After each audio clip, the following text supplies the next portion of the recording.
It's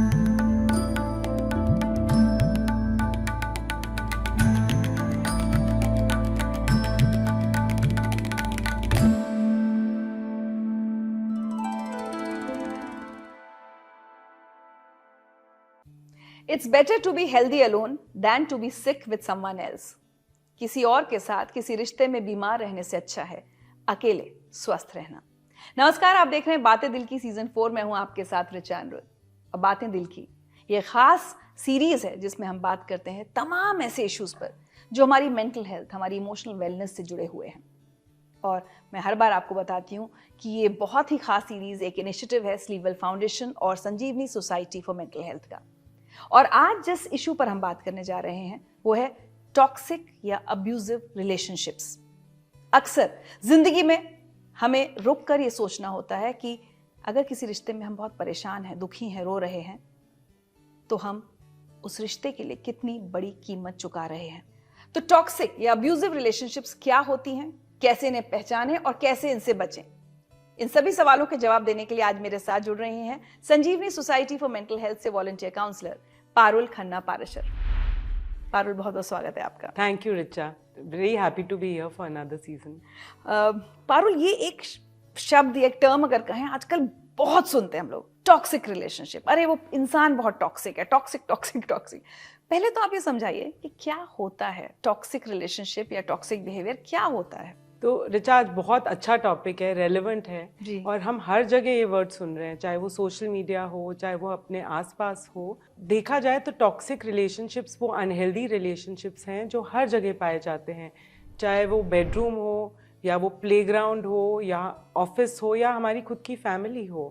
और toxic का मतलब वो रिश्ते जो हमें किसी प्रकार की हानि पहुंचाते हों। और मैं 2 एग्जाम्पल्स लेके, ये दोनों फिक्टिशियस नेम्स देके आपको थोड़ा बताऊंगी कि टॉक्सिक कैसे है।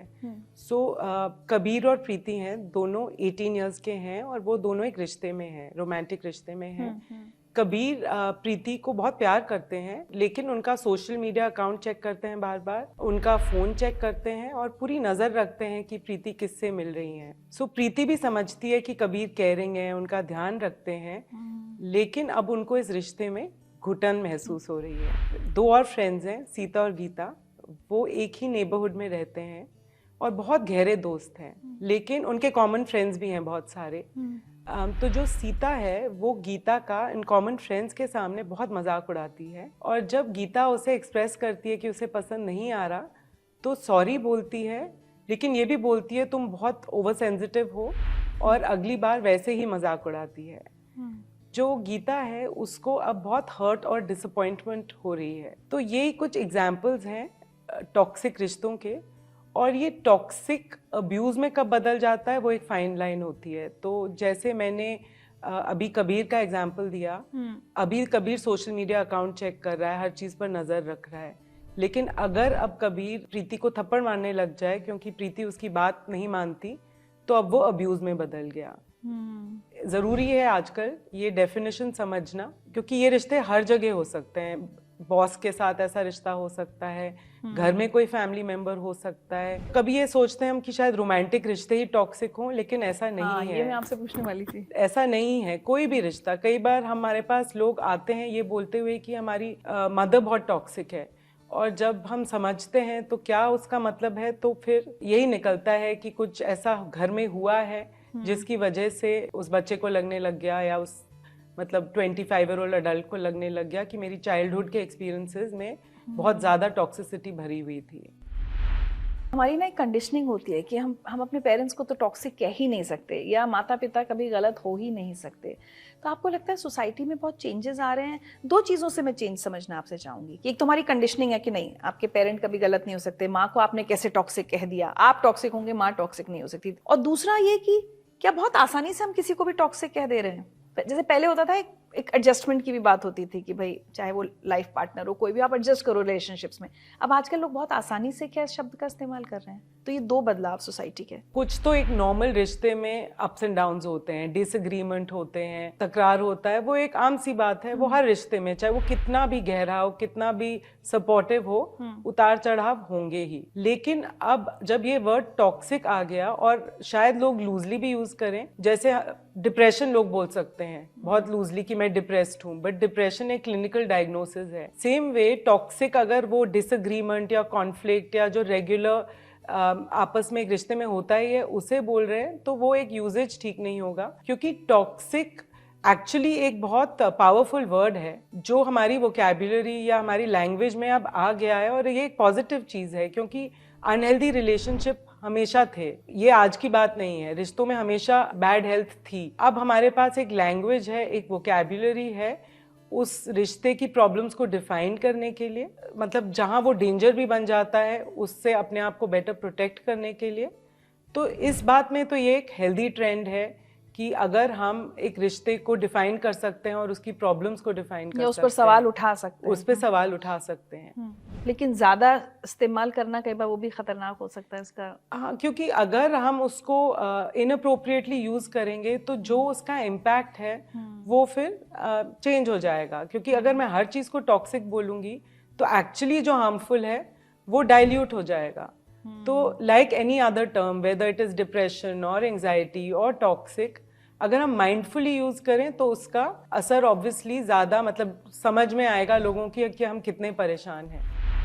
मैं अपने पर्सनल एक्सपीरियंस से बता रही हूँ कि भाई आजकल जो जेनजी की भाषा चलती है ना, मैं कई बार टीनेजर्स को देखती हूँ कि अगर पेरेंट्स ने थोड़ा डांट दिया है या किसी चीज पर एक थोड़ा डिसिप्लिन कर दिया कुछ में, ओ सो टॉक्सिक। तो ये मुझे लगता है कि यहाँ पर भी बच्चों को थोड़ा सा बिल्कुल इस चीज को लेकर अवेयर करना जरूरी है कि ये टॉक्सिक नहीं है, ये तुम्हारे भले के लिए है। तो जितनी उनकी लैंग्वेज है, बट वो कुछ तो कह रहे हैं कि उनको अभी प्रॉब्लम हो रही है। हाँ। तो अब हमें पता नहीं एक्सटेंट क्या है उस प्रॉब्लम का। हाँ। लेकिन बच्चा एक्सप्रेस कर रहा है कि मुझे इस रिश्ते में प्रॉब्लम हो रही है, और वो एक नॉर्मल सी जो होती है आम बच्चों के साथ वो हो सकती है या कुछ बढ़ के हो सकती है। तो जब तक हम उस बच्चे से बात ना करें, थोड़ा अंडरस्टैंड ना करें, कहना मुश्किल है कि ये बच्चे के साथ क्या हो रहा है। बट आई थिंक इसमें भी अच्छी बात है कि अगर बच्चा एक्सप्रेस कर रहा है उसको प्रॉब्लम है तो वो भी एक हेल्दी चीज है। आप एक काउंसलर हैं, आप हर दिन ऐसे लोगों से मिलती होंगी जो ज्यादातर आई थिंक जो विक्टिम्स होंगे एक टॉक्सिक या अब्यूजिव रिलेशनशिप के, वही आपके पास आते होंगे। लेकिन उनकी बातों से अगर आप हमें समझा सकें कि किस किस तरह के टॉक्सिक या अब्यूजिव बिहेवियर्स होते हैं और what are the red flags. I think Richa ये बहुत अच्छा सवाल पूछा, क्योंकि कुछ तो हम सब जानते हैं, जो एक फिजिकल अब्यूज हो गया, मारपीट करना, एक हो गया कि कंसेंट के बिना किसी के साथ कुछ करना, चाहे वो मोलेस्टेशन हो, चाहे वो और भी कुछ हो, या उनको गलत फोटोग्राफ्स दिखाना या उनके साथ गलत बातें करना। फाइनेंशियल अब्यूज हो गया कि किसी के पैसों को कंट्रोल करके रखना, कि जैसे ही सैलरी आए बैंक अकाउंट में ले लेना, या उनको उतना ही देना जो खर्ची के लिए ज़रूरी है, या उतना भी ना देना। तो फाइनेंशियली उनको कंट्रोल करना। एक नया जो टाइप ऑफ अब्यूज़ हमने देखा है आजकल वो है टेक्नोलॉजी का इस्तेमाल करना। जैसे किसी को थ्रेटन करना कि उनकी कोई इंटीमेट फोटोग्राफ्स लीक कर देंगे, या एक्चुअली कर भी देना, उनका फ़ोन नंबर या कोई और पर्सनल इन्फॉर्मेशन लीक कर देना, या उनके बारे में कोई अफवाह फैला देना। तो ये एक मीन्स है किसी को कंट्रोल और डोमिनेट करने की कोशिश करना। तो ये भी एक बहुत ही नया सा हमने पिछले 4-5 साल में देखा है, लोगों के साथ हो रहा है, हमारे क्लाइंट्स और आम सोसाइटी में भी हमने देखा है हो रहा है। और फिर एक और टाइप ऑफ अब्यूज़ है रिचा, जिसकी अवेयरनेस बहुत लिमिटेड है। इस टॉक के थ्रू शायद हम कुछ अवेयरनेस बढ़ा सकें। वो है इमोशनल अब्यूज़। और इसका ये जो सैड पार्ट है कि जो कर रहा है अब्यूज़ उसको पता भी ना हो। तो जैसे किसी को कंपेयर करना, अरे उसके बच्चों के मार्क्स कितने अच्छे आते हैं, तुम्हारे तो मार्क्स ही कुछ नहीं है। ब्लेम करना, अगर तुम मेरे को सुबह टाइम से खाना देती तो मैं कहाँ से कहाँ पहुँच जाता, हर चीज़ लेट होती है इस घर में। या फिर चुप्पी साध लेना, बात ही ना करना, बिल्कुल as a form of punishment चुप्पी साध लेना। जो उस रिश्ते में है उसको लगता है जैसे वो एक तलवार की धार पर चल रहा है, हमेशा एक टेंशन सी उस रिश्ते में रहती है। ये हम सबके घरों में कहीं ना कहीं है। जो कर रहे हैं उनको पता भी नहीं है, अवेयरनेस भी लिमिटेड है। तो अगर हम इस बात से कॉन्शियस रहें तो I think we can make our homes a happier place. जैसे आपके पास इतने क्लाइंट्स आते हैं, कोई अगर आप स्पेसिफिक केस हमारे साथ शेयर करना चाहें जहां आपको दिख रहा है कि हाँ this person is in a toxic relationship, लेकिन आप किसी से कई बार कहें तो हो सकता है कोई स्वीकार ना करे, क्योंकि एज आई सेड हमारी कंडीशनिंग होती है कि भाई एडजस्ट करो, और फिर धीरे धीरे धीरे काउंसलिंग के जरिए उस इंसान को समझ में आया कि अरे I am in a wrong relationship या टॉक्सिक रिलेशनशिप, और फिर क्या हुआ उसके बाद? जैसे मैंने स्टार्ट किया था कबीर और प्रीति के एग्जाम्पल से, तो प्रीति हमारे पास आई थी समझने के लिए कि क्या ये रिश्ता उसके लिए हेल्दी है, क्योंकि on the one hand Kabir बहुत प्यार करता है, बहुत केयरिंग है, उसको समझने की कोशिश करता है, उसे सपोर्ट करता है, लेकिन ऑन द अदर हैंड बहुत ज्यादा पॉजेसिव भी है। जब काउंसलिंग के थ्रू प्रीति को समझ आया कि शायद अब उसको कुछ बाउंड्रीज डालने की ज़रूरत है इस रिश्ते में, ताकि वो मतलब कबीर को क्लियरली कम्युनिकेट कर सके कि ये पोजेसिव वाला पार्ट उसके लिए वर्क नहीं कर रहा, वो बिल्कुल अनहैप्पी है और सफोकेटेड फील कर रही है जब उसका सोशल मीडिया चेक किया जाता है, उसके कपड़ों पे रोक टोक लगाई जाती है। और इस पर्टिकुलर केस में Kabir also was willing to work on the relationship, और he was willing to change this particular behavior about him, although वो हमारे पास नहीं आए थे, but Preeti worked on herself कि वो अपनी boundaries बहुत clearly define कर दे। इस particular case में तो Kabir was receptive to understanding that if this relationship has to go further, तो उसको कुछ change करना पड़ेगा अपने बारे में। बट कई बार ये नहीं भी होता, कई बार जो टॉक्सिक व्यक्ति होता है वो ये कह सकता है कि नहीं मैंने तो कुछ नहीं किया, आई एम राइट। बहुत बार ये भी हो सकता है, लेकिन संजीवनी में जो हमारा काम है उसके साथ है जो कुछ चेंज करना चाहता है अपने रिश्ते में। अगर एक इंसान है जो लगता है कि वो बिल्कुल ठीक है, दुनिया प्रॉब्लम है, वो नहीं है, तो ऐसे लोग ज्यादातर काउंसलिंग के लिए आते भी नहीं है। सो हमारे पास तो वो लोग आते हैं जो चेंज चाहते हैं, अपनी लाइफ को इम्प्रूव करना चाहते हैं, आगे बढ़ना चाहते हैं। यही फर्क है कि जो सर्वाइवर है या जो इस रिश्ते में ज्यादा इम्पैक्ट है वो तो आएगा, लेकिन जो एक परपेट्रेटर है या जो डोमिनेट करने की कोशिश कर रहा है वो उसके चांसेस कम है हेल्प सीख करने के, क्योंकि उसको लगता है शायद कि वो ठीक कर रहा है। जो लोग नहीं आते हेल्प के लिए या सालों साल, मैं बार बार वो एडजस्टमेंट वर्ड यूज कर रही हूँ क्योंकि वही हमारी कंडीशनिंग होती है कि एडजस्ट करो, कोई बात नहीं, ठीक हो जाएगा, एडजस्ट करो। तो जो व्यक्ति किसी भी रिश्ते में, जैसे आपने कहा भाई माता पिता के साथ भी हो सकता है एक बच्चे का, या सास ससुर के साथ, किसी भी रिश्ते में, या कॉलीग्स एंड बॉस अनसबॉर्डिनेट, अगर बहुत लंबे समय तक हम टॉक्सिक बिहेवियर किसी का बर्दाश्त करते हैं ये सोच के कि छोड़ो छोड़ो, हमारी मेंटल हेल्थ पर, हमारी इमोशनल वेलनेस पर क्या असर पड़ता है? रिचा, बहुत गहरा असर पड़ता है हमारी मेंटल हेल्थ तो बिल्कुल, इवन फिजिकल हेल्थ और हमारे बिहेवियर पर भी। तो हमारी पर्सनालिटी के हर पार्ट पर बहुत गहरा असर पड़ता है, और ये समझना बहुत ज़रूरी है। तो अगर मैं हेल्थ की बात करूँ, फिजिकल हेल्थ की बात करूँ, तो हमेशा थका थका रहना या इम्यूनिटी पर इम्पैक्ट होना, बॉडी में एक्स और पेन्स रहना, ड्राइव खत्म सी हो जाना, और विमेन में पीरियड्स पर इम्पैक्ट पड़ना। तो यहाँ तक लोग हमारे पास आके हमारे साथ शेयर करते हैं कि उनके फिजिकल हेल्थ पर कितना ज़्यादा इम्पैक्ट पड़ा है। रिश्ते में होते हुए भी अकेलापन जैसा महसूस करना, कॉन्फिडेंस पर बहुत हिट हो जाना कि मुझ में ही कुछ कमी होगी कि मेरे साथ ऐसा हो रहा है। कभी कभी इरिटेबिलिटी और एंगर, गुस्सा बढ़ जाना, और रोने का मन करना। तो बहुत ज़रूरी है कि समझना कि मेरे ऊपर कहाँ कहाँ मेरी फीलिंग्स पर इम्पैक्ट हो रहा है। पहले तो शायद ऐसा नहीं था, तो ये कुछ क्या चेंज आया है मेरी फीलिंग्स में कि मैं हमेशा दुखी सी क्या फील कर रही हूँ। तो ये तो मैं ही खुद बता सकती हूँ। बिहेवियर में जैसे चिकना चिल्लाना, लाइक आउटबर्स्ट्स, या फिर नींद पर असर, या तो बहुत ज़्यादा सोना या बहुत कम सोना, या हमारे खाने पीने पर असर, बिल्कुल खाना छोड़ देना या खाना बहुत ज़्यादा खाना शुरू कर देना। और कभी कभी या पिल्स या इसका बहुत गलत यूज़ करना। हमारे क्लाइंट्स जो आते हैं जो इन रिश्तों में हैं और उनके ऊपर जो इम्पैक्ट है वो बताते हैं, तो हम मतलब देखें तो पर्सनालिटी के हर एस्पेक्ट पे गहरा असर पड़ता है, और इसलिए अवेयरनेस बहुत ज़रूरी है। अच्छा, कई बार ये भी होता होगा कि व्यक्ति को समझ में आ रहा है कि ये जो मेरा पार्टनर है या जिस भी रिश्ते में ये टॉक्सिक है, स्पेशली अगर वो एक रोमांटिक रिलेशनशिप है, लव रिलेशनशिप है, तो मैं इसको ठीक कर लूंगा या ठीक कर लूंगी। इसमें भी लोग बहुत वक्त अपना निकाल देते हैं, तो ऐसे लोगों को आप लोग क्या सलाह देते हैं कि पहले खुद को देखो, दूसरे को तुम ठीक नहीं कर सकते क्या? आई थिंक ये बहुत ज़रूरी है ये सवाल, क्योंकि लोगों को लगता है कि वो काउंसलिंग के लिए आएंगे और वो कोई टूल सीख लेंगे कि हम दूसरे को कैसे ठीक कर दें।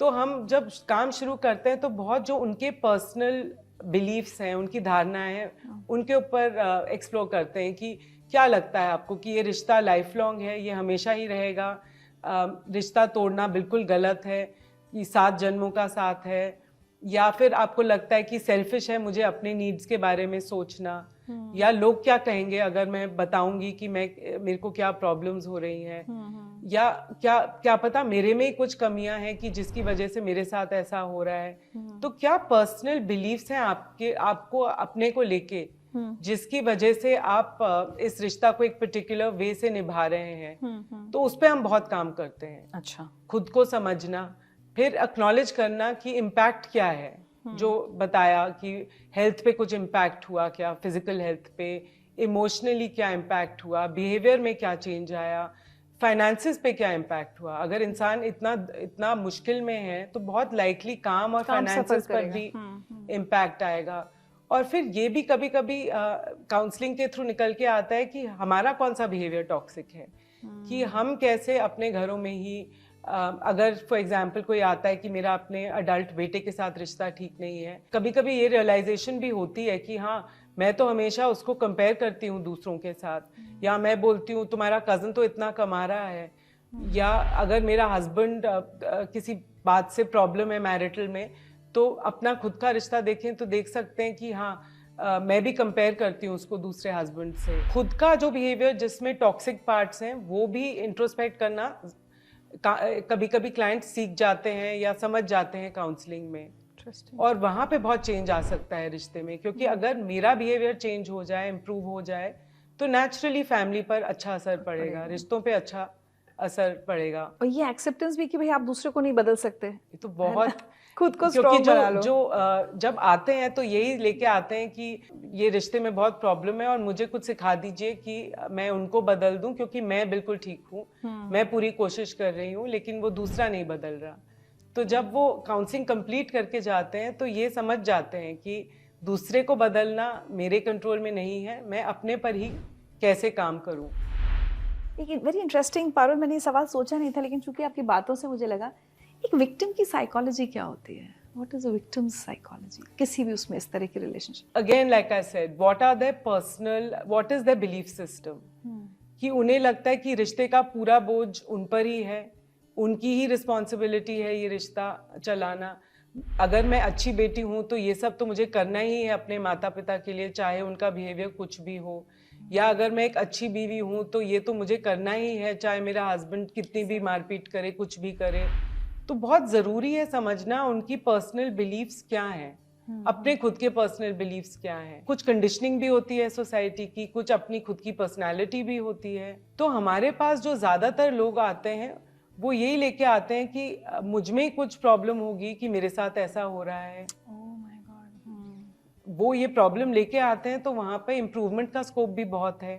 क्योंकि अगर मुझे लगता है कि मेरे में प्रॉब्लम है तो फिर मैं काम करने को भी तैयार हो जाती हूँ, चेंज करने को भी तैयार हो जाती हूँ। ये देखा है हमने, जो लोग संजीवनी में आते हैं उनमें एक बहुत बड़ा क्राइटेरिया है कि वो चाहते हैं कुछ चेंज करना, इम्प्रूव करना, और ये पॉजिटिव है कि हेल्प मांगते हैं। लेकिन मुझ में ही कोई प्रॉब्लम है, कई बार इसकी वजह ये भी हो सकती है कोई जो अब्यूजर है, जो टॉक्सिक इंसान है मेरी जिंदगी में, वो बार बार मुझे बता रहा है कि मेरे अंदर प्रॉब्लम है। बिल्कुल, और काउंसलिंग के थ्रू आप समझ जाते हो कि हाँ शायद मेरी एक ये प्रॉब्लम भी है कि मैं ये क्यों बर्दाश्त कर रही हूँ।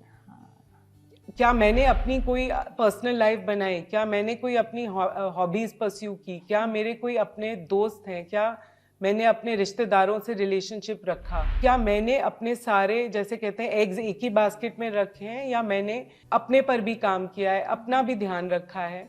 तो बहुत बार ये चेंज भी आता है लोगों में कि वो रिफ्लेक्ट करते हैं अपने ऊपर कि क्या कितना ध्यान वो उस रिश्ते पर ही दे रहे हैं जो उनकी लाइफ में ठीक नहीं जा रहा, और जो कुछ अच्छा जा रहा है उसको मतलब कहीं ना कहीं इग्नोर हो गया है। तो जब ये समझ आ जाए कि भाई मैं जिस रिश्ते में हूँ ये दूसरा व्यक्ति एक टॉक्सिक पर्सन है, या मैं बहुत समय से इसको बर्दाश्त कर रहा हूँ या कर रही हूँ, अब उस रिलेशनशिप से एक व्यक्ति कैसे निकले? अगर आपने समझ लिया कि रिश्ते का आपके ऊपर क्या असर पड़ा है, आपने ये समझ लिया कि आप कैसे कंट्रीब्यूट कर रहे हैं इस रिश्ते का टॉक्सिक होने में, तो फिर आप अपने ऊपर ध्यान मतलब एक जर्नी शुरू हो जाती है अपने ऊपर काम करने की।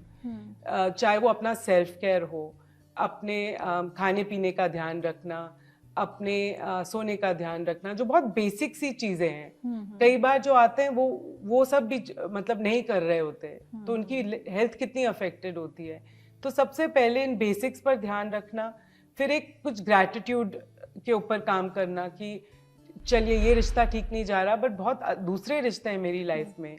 मेरे फ्रेंड्स के साथ रिश्ता अच्छा है, मेरा कोई और रिश्ता अच्छा है, या मेरी जॉब अच्छी है, मुझे मज़ा आता है अपनी जॉब में, या कोई हॉबीज़ फिर परस्यू करना जो पहले छूट गई थी। जैसे पहले कोई पेंटिंग करता था, अब बिल्कुल सालों से हाथ नहीं लगाया पेंट ब्रश को, या पहले कोई ट्रैक्स पे जाता था, नेचर में जाता था। कभी कभी जो आते हैं वो ये भी भूल जाते हैं कि उनका फेवरेट फूड क्या है। मतलब अपने से इतने कट जाते हैं ना, उनसे अगर हम पूछें आपका फेवरेट कलर क्या है तो वो नहीं बता पाते। तो just basically getting connected with your self is a big change that you can bring in your life at a point जब ये एक टॉक्सिक रिश्ते ने आपकी लाइफ को डोमिनेट कर दिया है। आप so that is a big change, that is a positive. कुछ रिश्ते तो ऐसे होते हैं कि भाई चलो अभी ये तो शादी नहीं हुई, सिर्फ एक डेटिंग किसी लड़का लड़की का फेज में, दे कैन डिसाइड कि ठीक है भाई तुम बहुत, एक डिसाइड कर सकता है कि तुम बहुत टॉक्सिक हो, ये ऐसा ये रिलेशनशिप नहीं चल सकती। कुछ रिश्ते ऐसे हैं जिसमें आप फिजिकली निकल नहीं सकते या निकलना चाहते भी नहीं है कि भाई चाहे वो आपके पेरेंट्स के साथ रिलेशनशिप हो, या अगर बॉस के साथ है तो आप नौकरी थोड़ी छोड़ सकते हो। तो जैसे अभी हमने बात की कि फिजिकली किसी रिलेशनशिप से निकल जाना, एक इमोशनली निकल जाना भी कोई चीज़ होती है क्या, कि हम वहाँ हैं लेकिन अब उस टॉक्सिक पर्सन का बिहेवियर मुझे अफेक्ट नहीं कर रहा। पहले तो अवेयर होना कि कितना इम्पैक्ट किया है, अपने ऊपर काम करना, कुछ बाउंड्रीज सेट करना कि अगर फॉर एग्जांपल आपका बॉस है जो आपको रात के 11-12 किसी भी टाइम पर फ़ोन कर रहा है, तो क्या आप सोच सकते हैं कि कुछ कई बार आप फ़ोन ना उठाएं फॉर एग्जांपल, या मतलब अगर आपकी मदर बार बार आपको किसी से कंपेयर कर रही है और आपको बुरा लगता है और आप अपनी मदर को चेंज नहीं कर सकते, तो क्या आप अपने आप को रिमाइंड कर सकते हैं कि I am complete as I am and this does not need to define me. Siblings में भी हो सकता है, बिल्कुल हो सकता है। एक भाई बहन बहुत टॉक्सिक हो सकता है, बहुत हो सकता है, कोई भी रिश्ता। जैसे मैंने शुरुआत की थी, चाहे वो हमारे बेडरूम में हस्बैंड वाइफ के बीच में, चाहे वो एक ऑफिस में, चाहे वो फ्रेंड्स के बीच में, तो कोई भी रिश्ता टॉक्सिक हो सकता है। और अब हमारे पास लैंग्वेज है, वोकैबुलरी है, अंडरस्टैंडिंग है, जो शायद पहले नहीं थी। मतलब समझने की कि जस्ट बिकॉज रिश्ता है डजंट मीन कि हेल्दी होगा, हमें सूट कर रहा होगा, हमारे लिए हमारा मतलब हमें कनेक्शन होगा, तो ज़रूरी नहीं है। जैसे आपने बोला, हर रिश्ते से तो हम निकल नहीं सकते, तो कैसे उसे रहते हुए भी कैसे निभा सकते अपनी हैं, सेल्फ केयर कैसे कर सकते हैं, कैसे कर सकते। Communication with the toxic person, आपके एक्सपीरियंस में क्या कहता है? क्या उससे कभी मदद मिली है कि किसी इंसान ने जाके कहा हो एक टॉक्सिक पर्सन से कि भाई तुम ऐसे हो और तुम्हारे इस बिहेवियर की वजह से मुझ पर असर पड़ा है और मेरी जिंदगी बर्बाद हो रही है? Does that work? It could work sometimes, that maybe they are just not aware. But अगर आपने बताया भी और उनको कोई रिमोर्स नहीं है, उनको कोई गिल्ट नहीं है, वो बदलना नहीं चाहते, तो फिर इट्स बेटर कि आप अपने ऊपर ही फोकस करें। क्योंकि जब लोग आते हैं तो बहुत साल निकल चुके हैं कि उनने बहुत ट्राई किया है। कोई इमीडिएटली काउंसलिंग के लिए नहीं आता, वो बहुत सालों से अलग अलग तरीकों से ट्राई कर चुके हैं। फिर आई थिंक उनकी अंडरस्टैंडिंग होती है कि अब हम अपने आप पर फोकस करें, वहाँ तो हम चेंजेस ला सकते हैं। हमारे फैमिली में या फ्रेंड्स ग्रुप में कोई व्यक्ति है हमें दिख रहा है कि वो व्यक्ति एक टॉक्सिक रिलेशनशिप में है, हमें दिख रहा है कि वो पर्सन सफर भी कर रहा है, क्या हम उसकी मदद कर सकते हैं? क्योंकि आजकल बहुत जगहों पे ये भी हो गया, अरे भाई किसी की लाइफ में इंटरफियर क्यों करना, अरे you know what if the person doesn't like it, हमें कहना चाहिए या नहीं कहना चाहिए? बहुत सारे सवाल मेरे मन में आएंगे अगर मैं जानती हूँ कि मेरी एक सहेली सफर कर रही है, तो क्या करना चाहिए? अगर करना चाहिए तो कैसे कर सकते हैं हम? देखिए, आज के बिजी टाइम में अगर हम किसी को एक सेफ स्पेस प्रोवाइड करें जहां हम उनकी बात सुने, उसको कॉन्फिडेंशियल रखें, उनको समझने की कोशिश करें, वो एक बहुत बड़ा सपोर्ट है जो हम अपने किसी भी फ्रेंड या फैमिली मेम्बर जो ऐसे रिश्ते में हैं उसको प्रोवाइड कर सकते हैं। लेकिन जो आपने सही बोला रिचा कि कहीं ना कहीं अपनी पर्सनल बाउंड्रीज भी याद रखनी पड़ेंगी, क्योंकि जो चॉइस मेरी हो वो शायद दूसरे की ना हो। Exactly. तो जो मैंने अभी वापस कबीर और प्रीति का एग्जाम्पल दिया, तो प्रीति ने जब अपनी फ्रेंड्स को बोला कि ये कबीर ऐसा करता है, मेरा फोन चेक करता है, मेरा सोशल मीडिया, तो वो फ्रेंड कहती है अरे कितना केयरिंग बॉयफ्रेंड है, मेरा बॉयफ्रेंड तो बॉदर ही नहीं करता, तुम तो लकी हो। सो जो एक के लिए टॉक्सिक हो वो जरूरी नहीं है, यहाँ पे बहुत सब्जेक्टिविटी आती है कि वो दूसरे के लिए भी टॉक्सिक हो। तो हम अपनी चीजें नहीं इम्पोज कर सकते कि मैं ऐसा करती या मैं वैसा करती, लेकिन हम एक उन्हें सेफ स्पेस प्रोवाइड करें तो वो भी बहुत बड़ा एक सपोर्ट है। और ऐसे रिश्तों से को रिजॉल्व करने के लिए अपने मन में बहुत साल भी लग सकते हैं, बिकॉज इतना इजी नहीं होता, स्पेशली अगर वो आपके मदर हो या फादर हो या आपके हस्बैंड हो या बच्चे हो। कभी कभी एग्जिट तो बिल्कुल ऑप्शन ही नहीं होता, so you have to learn to live with it, and then the person who's your friend has to find their own way of coping with it, which may be different from your way. जो toxic behaviour कर रहा है, जो abuser है, उसकी भी तो अपने मेंटल हेल्थ इश्यूज होंगे, तभी वो ऐसा है। हो सकता है बचपन की कोई यादें हो, लेकिन उसको ठीक करने का कोई तरीका, उसकी मदद करने का कोई तरीका? देखिए, अगर आप अपने पे काम करें, हो सकता है कि रिश्ते में भी फर्क आए, क्योंकि अगर दूसरे को समझ आ रहा है कि अब ये पर्सन शायद इतना टॉलरेट नहीं करेगा, तो क्या पता वो उसमें ही उसका बिहेवियर इम्प्रूव हो जाए। लेकिन जब तक एक इंसान चेंज नहीं करना चाहता खुद को, तो किसी और के होप करने से वो हमने नहीं देखा फर्क पड़ता है। पारुल, चलते चलते कोई भी ऐसा व्यक्ति जो इस समय किसी एक टॉक्सिक रिलेशनशिप में है और उसे समझ नहीं आ रहा कि उससे कैसे निकले या क्या करें, कहाँ जाएं, मदद किससे लें, उनको, ऐसे सारे लोगों को आप क्या मैसेज देना चाहेंगे? मैं तो यही कहूँगी कि पहले तो खुद के साथ बैठिए और अपने लिए कुछ एक अवेयरनेस बढ़ाइए कि किस बात से आपको लग रहा है कि टॉक्सिक है ये रिश्ता। अगर आप जर्नलिंग कर सकते हैं, लिख सकते हैं अपने आप के लिए एक सेफ और कॉन्फिडेंशियल जगह में, तो उससे भी बहुत मदद मिलेगी। और ये भी अगर आप रिफ्लेक्ट कर सकें कि क्या आप पे इम्पैक्ट पड़ रहा है, आपके बॉडी पर, आपके इमोशंस पे, आपके बिहेवियर पर, तो वो एक आपके लिए एक अवेयरनेस बढ़ जाएगी। और फिर किसी ट्रस्टेड फ्रेंड या फैमिली मेम्बर से बात करें जो शायद आपकी बात समझे, अपने तक कॉन्फिडेंशियल रखे। और अगर आपको अभी कोई समझ नहीं आ रहा है ऐसा कोई अपने सर्कल में, तो किसी काउंसलर या मेंटल हेल्थ प्रोफेशनल के पास जाइए, जिससे आप खुल के बात कर सकें, जो आपको ज़्यादा अवेयर बनाए और आपको कोप करने के तरीकों में भी सपोर्ट प्रोवाइड करे। जी, तो मुझे ऐसा लगता है कि किसी भी एक रिश्ते में घुट घुट कर मरने से कुछ नहीं होगा। अगर जीना है तो खुलकर जीना है, तो अपने ऊपर वर्क करना होगा, है ना। उस रिलेशनशिप से परे भी अपनी एक जिंदगी है, ये समझ में आना चाहिए हम सबको। और ये भी समझ आना चाहिए कि कौन से रिश्ते हैं जिस पे हम काम करना चाहते हैं, कौन से रिश्ते हैं जिसमें हम नहीं जुड़े रहना चाहते, और कौन से रिश्ते हैं जो हमारे लिए डेंजरस भी हो सकते हैं, जहाँ पे शायद हमें लीगल हेल्प या पुलिस की हेल्प लेनी पड़े। चलिए, तो हम आज अपने सारे व्यूअर्स से कहेंगे कि अगर, जैसा कि पारुल ने समझाया, कि अगर आपको ऐसा लगता है कि आप किसी टॉक्सिक रिलेशनशिप में है या आपकी ज़िंदगी ख़राब हो रही है उसकी वजह से, तो आपको क्या करना है? सेल्फ केयर में जाना है।